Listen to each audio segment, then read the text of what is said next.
They didn't ask me to move into the basement. They told me. Like my life upstairs was already over. I'm 73 years old, not invisible, but the way my son said it, you'd think I was furniture that needed storing. He stood in my kitchen, hands in his pockets, eyes everywhere except on me. His wife, Rachel, nodded like this had been settled weeks ago.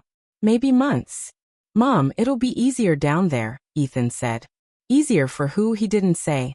The basement smelled like damp concrete and old paint. Cold, even in July.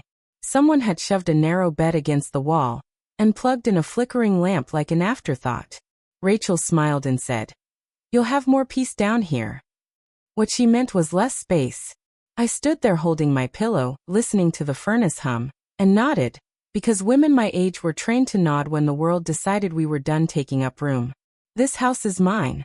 I bought it 42 years ago with my late husband when interest rates were brutal and paychecks were thin. We paid for it slowly, stubbornly. When he died, I finished paying it off alone, signed the final paper with a pen that barely worked and cried in my car. Not from sadness, but relief. Apparently, enough time had passed for people to forget that. Ethan moved back in temporarily 3 years ago. A divorce. Debt.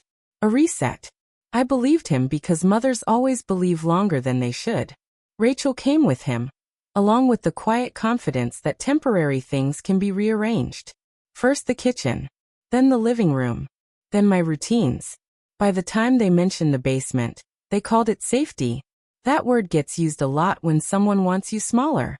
That first night downstairs, I lay awake listening to laughter above me, glasses clinking, the TV louder than usual. No one checked if I was warm, or comfortable, or okay. The next morning, my chair was gone from the kitchen table. "We needed the space," Rachel said, stepping around me. I drank my coffee standing up and realized something important.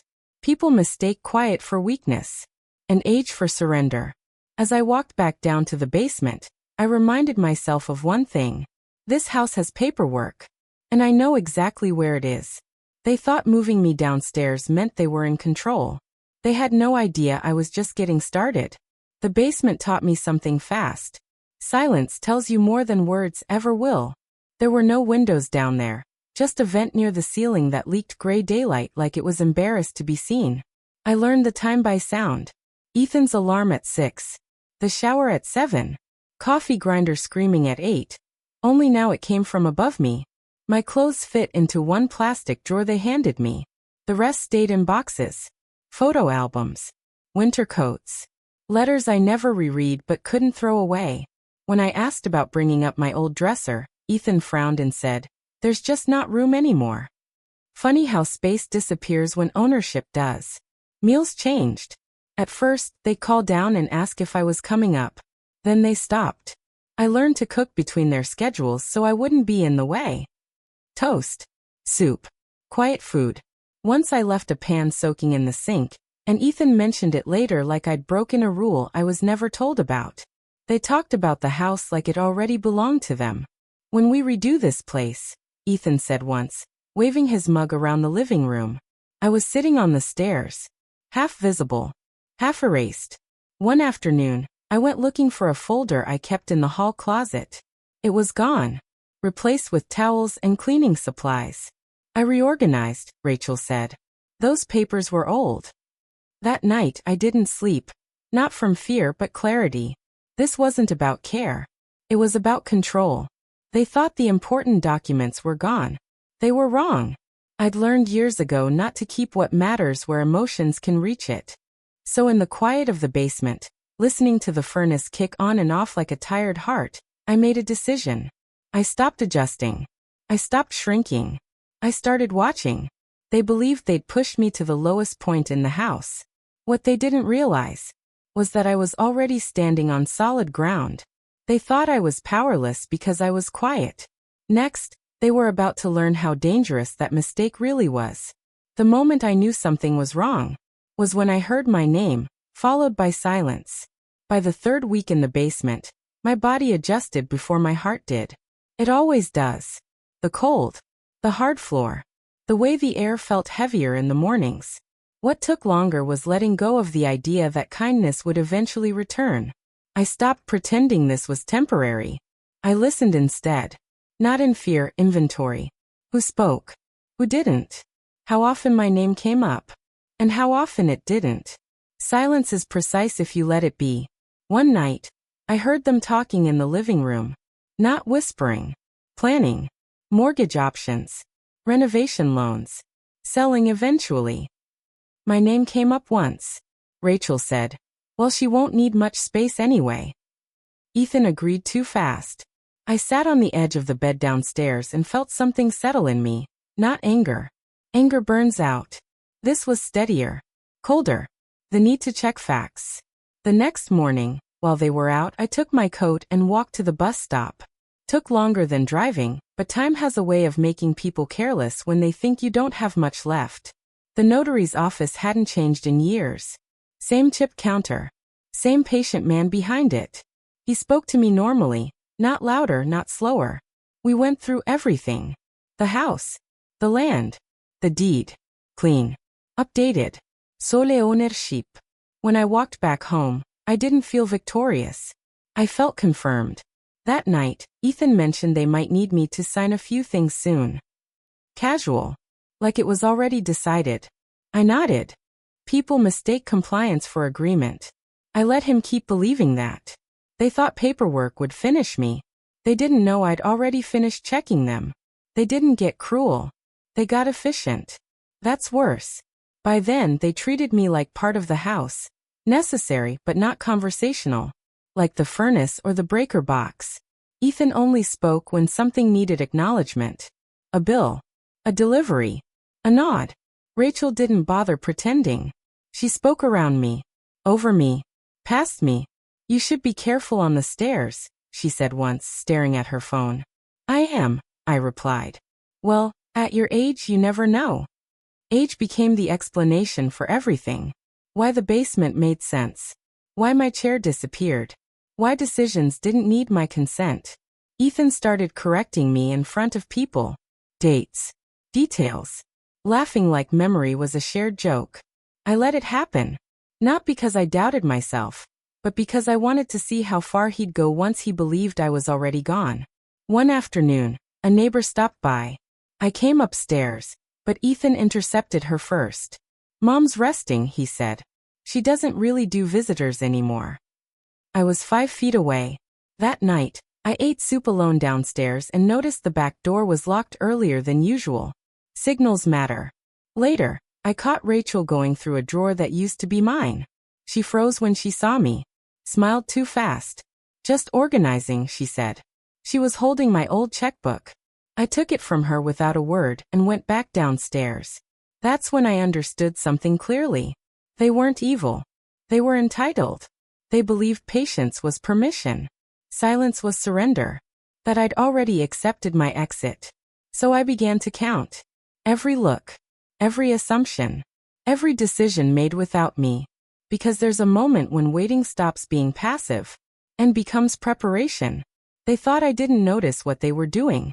Next, they were about to learn how closely I'd been watching. The envelope showed up on the kitchen counter like it belonged there. That's how confident they were. Manila. Neatly labeled. My name written in Ethan's handwriting. Rounded, careful, rehearsed. He waited until after dinner to mention it, like dessert. Just some paperwork, he said. Nothing complicated. It'll make things easier. Easier is another word people use when they want something from you. I picked up the envelope. It was heavier than it needed to be. Multiple pages. Multiple assumptions. Rachel stood near the sink, pretending not to listen while listening to everything. What is it? I asked. Just formal stuff, Ethan said. Power of attorney. Some adjustments. You don't need to worry about it anymore. There it was. You don't need to worry. I smiled and took it downstairs with me. I didn't open it. That wasn't avoidance. That was restraint. That night, lying in the basement, I thought about all the things I'd signed in my life without reading closely.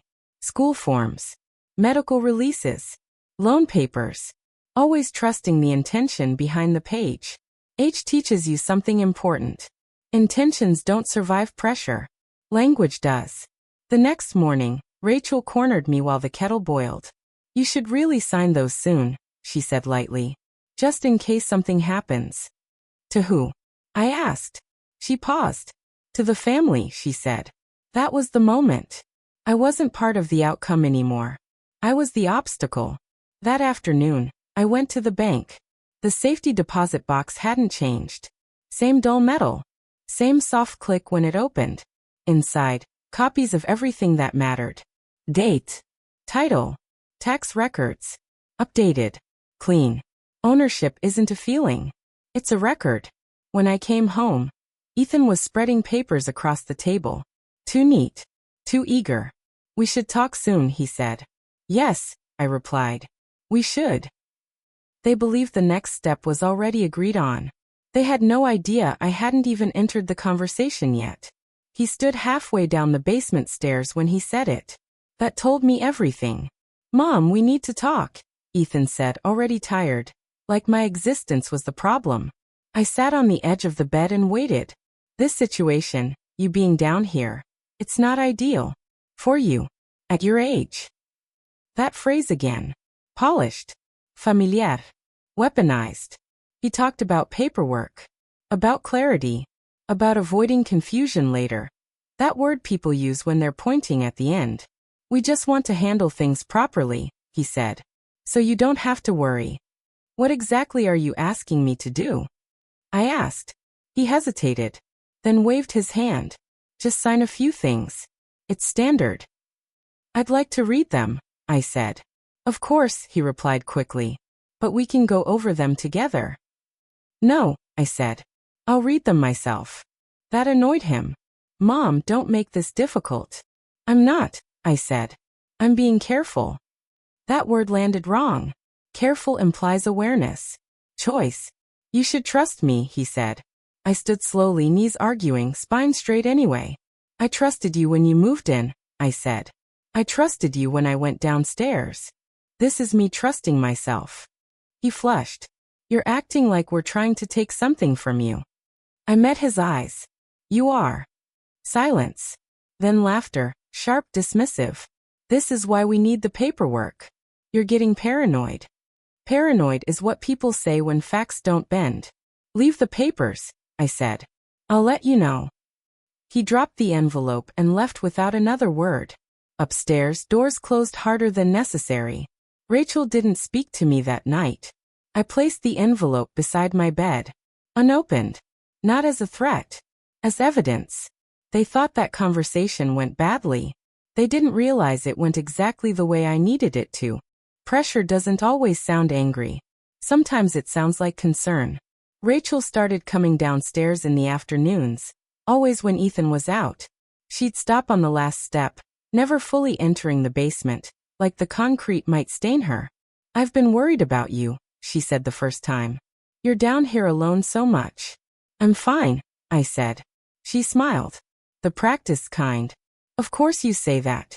People your age don't always realize when things become too much. People your age. Not my name. She talked about falls. About memory. About how lucky I was to have family willing to step in early. Every sentence wrapped in kindness, tightened underneath. You don't want to be a burden, she said softly one afternoon. That word landed heavier than the cold floor. She started rearranging more of my things upstairs. A sweater disappeared. A lamp gone. You weren't using it, she'd say. I thought you'd like the extra space. Extra space. My world had been reduced to a basement corner. One afternoon I found her standing in my old bedroom, not cleaning. Measuring. We could turn this into a home office, she said. Since you're not really up here anymore. I nodded. Not because I agreed, but because resistance feeds people like her. Then she said it. If something happened to you and the paperwork wasn't clear, it could get very complicated. For who? I asked. She paused. Just long enough. For the family. That's when I stopped pretending. They weren't helping me. They were preparing for life without my authority. That night, I slept lightly, but without fear. Pressure only works when there's something left to compress. They had already pushed me as far as I would go. They thought I was cornered. Next, They were about to realize I'd already stepped outside the box. I didn't tell them I was leaving. I didn't need permission anymore. I put on my coat, grabbed my bag, and walked out while the house buzzed upstairs with its usual noise and assumptions. Control lives in group conversations. Power lives in quiet ones. The lawyer's office was small, calm, the kind of place where people still knock. She was younger than me by decades, but she didn't speak to me like I was fragile. She asked questions and waited for answers.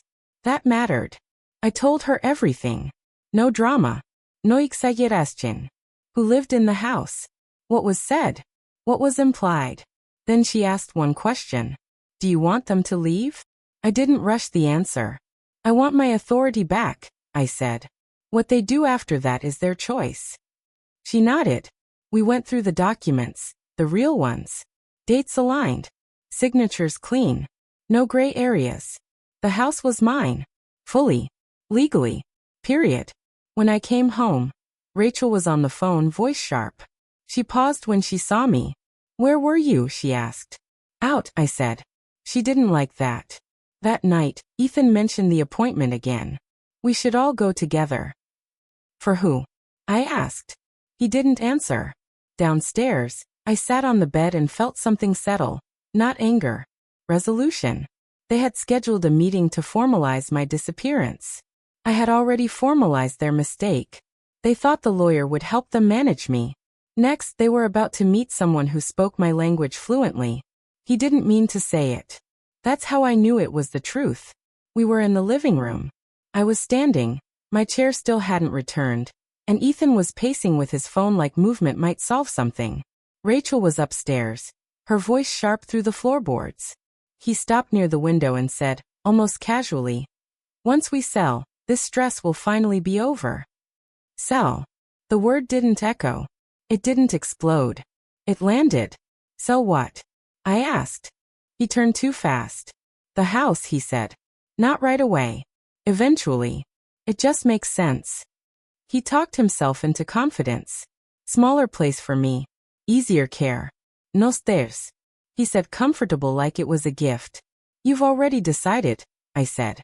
He shrugged. It's practical. No, I said. It's presumptive. You're being emotional, he snapped. That word. Always the same one when facts don't cooperate. You're planning to sell a house that isn't yours, I said. That's temporary, he replied. No, I said calmly. It's not.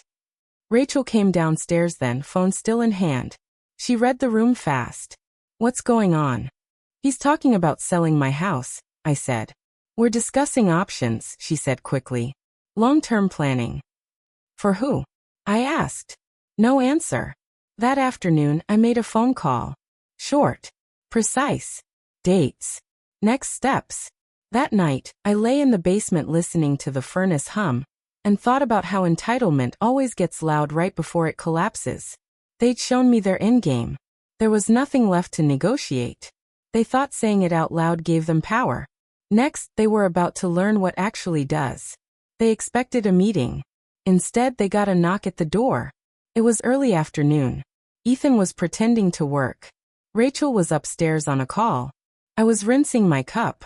I didn't rush. When I opened the door, the man introduced himself professionally. Calm. Mid-40s. Folder in hand. He spoke to me first. I'm here regarding Mrs. Miller's property. Ethan appeared behind me confused. Rachel froze halfway down the stairs.